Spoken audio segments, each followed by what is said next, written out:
ಲೆಬನಾನ್ನ ಮೇಲಾಗ್ತಾ ಇರುವಂತಹ ಇಡೀ ದಾಳಿಯ ಕಾರಣಕ್ಕಾಗಿ ಓಪನ್ ಆದ ಒಂದೇ ದಿನಕ್ಕೆ ಬಂದಾಗ್ಬಿಡ್ತು ಹಾರ್ಮುಜ್ ಜಲಸಂಧಿ.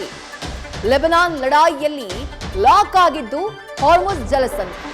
ಲೆಬನಾನ್ನ ಮೇಲೆ ಇಸ್ರೇಲ್ ನಿರಂತರವಾಗಿ ದಾಳಿಯನ್ನ ಮಾಡ್ತಾ ಇದೆ. ಇರಾನ್ ಗಲಿಬಿಲಿ ಆಗುತ್ತಿದೆ. ಲೆಬನಾನ್ ವಿಚಾರವನ್ನ ಮುಂದಿಟ್ಕೊಂಡು ಹಾರ್ಮುಜ್ ಜಲಸಂಧಿಯನ್ನ ಬಂದ್ ಮಾಡಿದೆ. ಎಲ್ಲಿ ತನಕ ಲೆಬನಾನ್ನ ಮೇಲೆ ಇಸ್ರೇಲ್ ಅಟ್ಯಾಕ್ ಮಾಡುವುದನ್ನ ನಿಲ್ಲಿಸೋದಿಲ್ವೋ ಅಲ್ಲಿ ತನಕ ಹಾರ್ಮುಜ್ ಜಲಸಂಧಿಯನ್ನ ಓಪನ್ ಮಾಡುವುದಿಲ್ಲ ಅಂತೇಳಿ ಪಟ್ಟಿಗೆ ನಿಂತು ಬಿಟ್ಟಿದೆ. ಕದನ ವಿರಾಮದ ಗೊಂದಲದ ಮಧ್ಯೆ ಹಾರ್ಮುಜ್ ಜಲಸಂಧಿ ಮತ್ತೆ ಕ್ಲೋಸ್ ಆಗಿರೋದು ಈಗ ಲೆಬನಾನ್ನ ಕಾರಣಕ್ಕಾಗಿ ಆಗಿರುವಂತಹ ಕದನ ವಿರಾಮದ ಒಪ್ಪಂದ ಮುರಿದು ಬೀಳತ್ತಾ ಅನ್ನುವಂತಹ ಅನುಮಾನವನ್ನ ಹುಟ್ಟುಹಾಕಿದೆ. ಲೆಬನಾನ್ನ ಮೇಲಾಗಿರುವಂತಹ ದಾಳಿಯನ್ನ ಗಮನಿಸ್ತಾ ಇದ್ದೀರಿ. ಇಸ್ರೇಲ್ ಎರಡು ರಾಷ್ಟ್ರಗಳ ಜೊತೆ ಸೈಮಲ್ಟೇನಿಯಸ್ಲಿ ಯುದ್ಧದಲ್ಲಿ ಭಾಗಿಯಾಗಿತ್ತು. ಒಂದು ಇರಾನ್ನ ಜೊತೆಗೆ ಯುದ್ಧವನ್ನ ನಡೆಸ್ತಾ ಇತ್ತು. ಈಗ ಕದನ ವಿರಾಮದ ಘೋಷಣೆಯಾಗ್ತಾ ಇದ್ದ ಹಾಗೆ ಇರಾನ್ ಹಾಗೆ ಇಸ್ರೇಲ್ನ ಮಧ್ಯೆ ಯಾವುದೇ ರೀತಿಯಾದಂತಹ ದಾಳಿ ಪ್ರತಿದಾಳಿಗಳಾಗ್ತಾ ಇಲ್ಲ. ಆದ್ರೆ ಇರಾನ್ನ ಉತ್ತರ ಭಾಗದಲ್ಲಿರುವಂತಹ ಲೆಬನಾನ್ನ ಮೇಲೆ ಅಟ್ಯಾಕ್ ಮುಂದುವರೆದಿದೆ.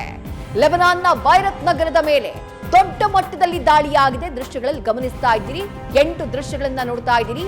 ಆ ದಾಳಿ ಯಾವ ಕಾರಣಕ್ಕಾಗ್ತಾ ಇದೆ, ಲೆಬನಾನ್ನ ಮೇಲೆ ಇಸ್ರೇಲ್ಗೆ ಯಾಕೆ ದ್ವೇಷ ಅಂತಂದ್ರೆ ಅದಕ್ಕೂ ಕಾರಣ ಇರಾನ್ ಯೆಮೆನ್ ನಲ್ಲಿ ಹೇಗೆ ಹೌತಿಗಳನ್ನ ಸಾಕ್ತಾ ಇದೆಯೋ, ಹೌತಿ ಬಂಡುಕೋರರ ಮೂಲಕ ಯೆಮನ್ನ ಆ ಕೆಳಭಾಗ ಬಾಬ್ ಅಲ್ ಮಂಡೇಬ್ ಜಲಸಂಧಿಯ ಮೇಲೆ ತನ್ನ ಹಿಡಿತವನ್ನ ಇಟ್ಕೊಳ್ಳೋದಕ್ಕೆ ಹೇಗೆ ಪ್ರಯತ್ನ ಪಡ್ತಾ ಇದೆಯೋ ಅದೇ ರೀತಿ ಇಸ್ರೇಲ್ನ ಉತ್ತರ ಭಾಗದಲ್ಲಿರುವಂತಹ ದೇಶ ಲೆಬನಾನ್.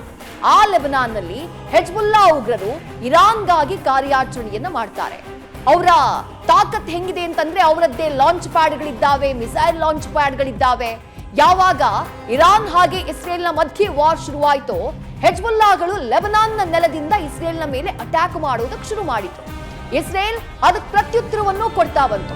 ಇಸ್ರೇಲ್ನ ಪ್ರತ್ಯುತ್ತರ ಎಷ್ಟು ತೀಕ್ಷ್ಣವಾಗಿತ್ತು, ಸ್ಟ್ರಾಂಗ್ ಆಗಿತ್ತು ಅಂದ್ರೆ ಲೆಬನಾನ್ನ ದಕ್ಷಿಣ ಭಾಗದ ಕೆಲ ಭೂಪ್ರದೇಶಗಳನ್ನ ಈಗಾಗಲೇ ಇಸ್ರೇಲ್ ತನ್ನ ವಶಕ್ಕೆ ತೆಗೆದುಕೊಂಡಿದೆ.